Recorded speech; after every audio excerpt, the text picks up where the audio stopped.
We all ask ourselves different questions. May they be very complex or very simple ones. We ask ourselves sometimes, who are you? What are you doing? What is that at all about? But sometimes we ask ourselves also questions, for instance, more complex ones, maybe related to the philosophy of life or to nature and science around us. I'm one of those people who ask all of these kind of different questions, sometimes to the point that actually I can be very annoying. That's what actually happened to me when I was a child. I talked with my teacher and asked a lot of different questions.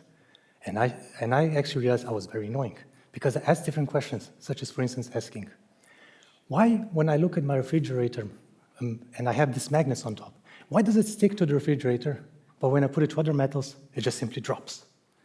When I look at, for instance, the rainbow, it goes from red, orange, yellow, to green and blue. Why are the colors not differently mixed up?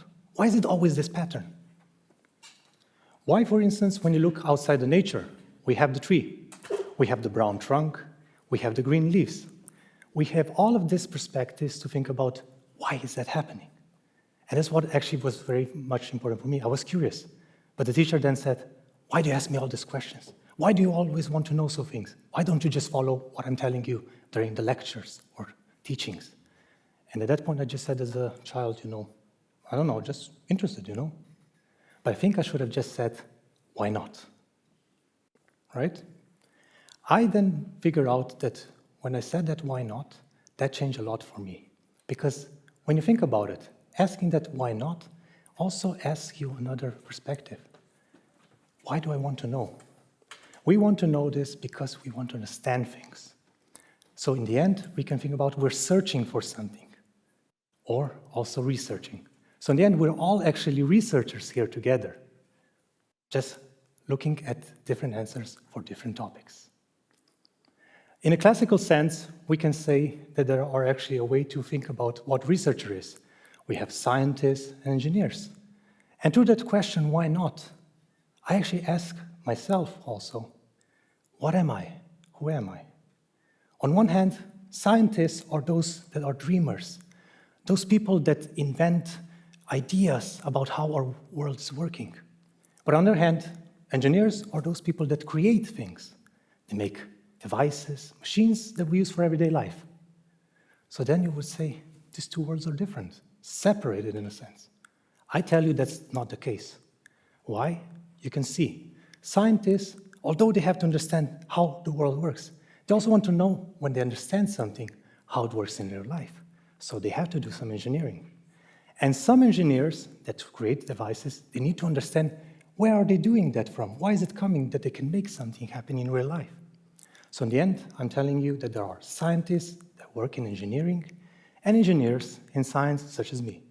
And I'll tell you a bit about that more through my own story. So going back to my whole situation as a child, where I annoyed my teacher with the questions, I then looked up what it means to understand the things I was asking. And I realized a lot of these things can be explained by physics. Physics tells us something wonderful, that there's all of these different forces around us.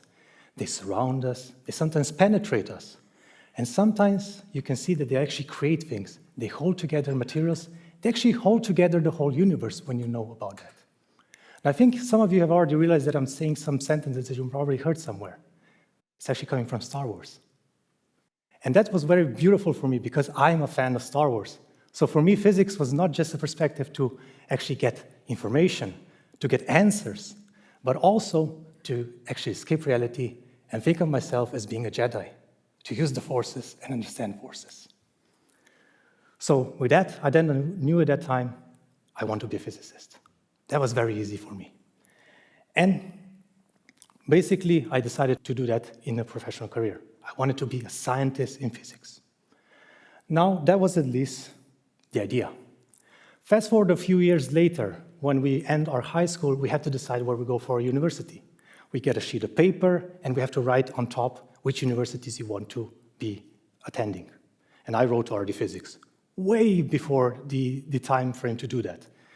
But then, just 1 week before, we got a visit from a special faculty, the faculty of material scientists and engineers. When they came to our school, me and my schoolmates were all like, okay, never heard of it. I don't know. Well, let's hear them out. Let's see what it is. And basically, they were telling us that they research materials. They want to understand how things are built around, how they can change these materials, and how to create something out of these materials for everyday life. And I was like, well, no, that's interesting. But, I already said on physics. I didn't need to go beyond that. But then something changed. They started showing pictures. Pictures like this. That blew my mind, because at that point, I realized there's a whole other world hidden inside each material. May that be the chairs you're sitting on. May that be the computers that are using every day. There's more hidden things inside them. And that's what actually fascinated me. Much like this picture here.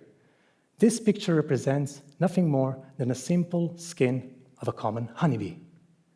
Beautiful, right? You would never think that this fluffy creature over there actually has these beautiful structures hidden in, these beautiful arrangements that all come from the fact that you use these forces to combine the material in this specific way. So with that, we then were thinking, wow, I can't believe I missed that.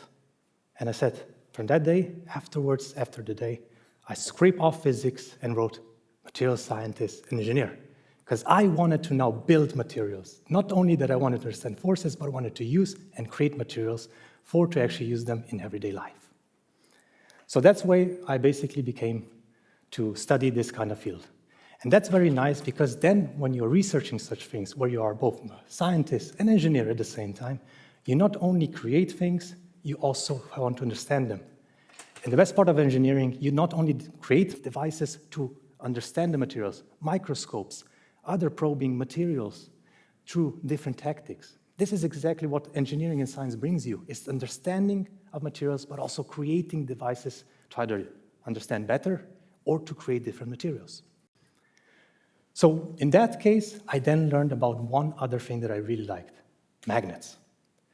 Magnets I like for two specific reasons.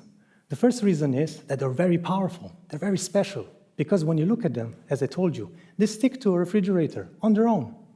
And what's very nice, these magnets, although they're very light, they can hold several times their own weight easily. Magical, right, when you think about it. I don't put a battery on it or anything, it just holds the weight by itself. Or when you look at magnets, we can sometimes collect things that are on the ground, like loose screws or whatnot. They just fly basically to the magnet, attract, and we can finally use it without having any glue or anything. It sticks directly. But the other thing that I really like about magnets is their own hidden world. Unlike what I told you before that is on the surface of a material, magnets have something better. They create inside structures, inside more material complexity that nobody else can see. And this is an example of how a magnet looks like. Beautiful, right? You first think it's an artwork. You wouldn't think it's something like magnets. Well, actually, all of these white and dark spaces, each one of them are one tiny magnet that are together creating this bigger magnet that we hold in our hands. And what we as scientists and engineers want to do is to change those magnets to create something that works together. At this point, now this magnet doesn't work. It is basically chaotic. It's not useful. So what we do, we twist and turn, reshape, and change them so that basically the same as componists create music for orchestra, so they work in symphony, the same way we do with magnets, where we want to create those domains and these magnets to work in harmony so we can create beautiful music through devices. Now you might be thinking, what kind of devices can we use with magnets? Well, we actually use them everywhere. They power our microwaves, for instance, to heat up our food. They also work in our electrical cars and electrical scooters so we can move around. And also, we can use magnets to create energy, like the wind turbines that we have everywhere around us nowadays. All of this is powered by magnets. But also not that, we can create special devices that where we actually use them in sensors. An example of such sensor can look like this. Now this sensor is very special because what it can do, it detects other magnets. Now at that point you might be thinking, what's the point, I can see a refrigerator magnet. I don't need to sense it with a sensor. I can just look at it. Yes, you're right. But we look at other magnets. There are other magnets that we don't create but are already naturally present.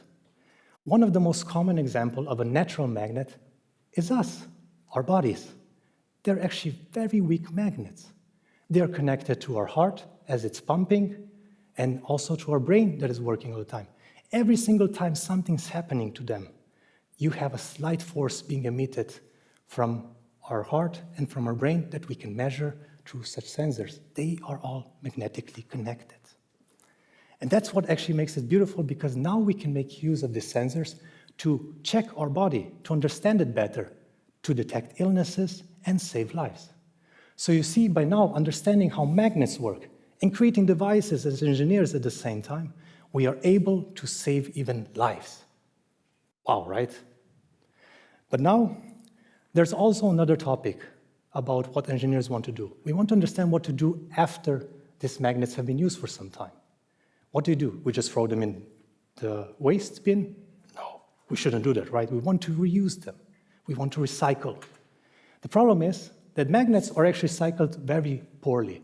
Less than 1% of the magnets that we use, we only recycle that much. The rest is being wasted, and we don't do anything with it. What massive problem, and we have no solution at the moment. That's where we now, as scientists and engineers, come together and find new solutions. I, for instance, paddled that by working with my colleagues to develop a new recycling process.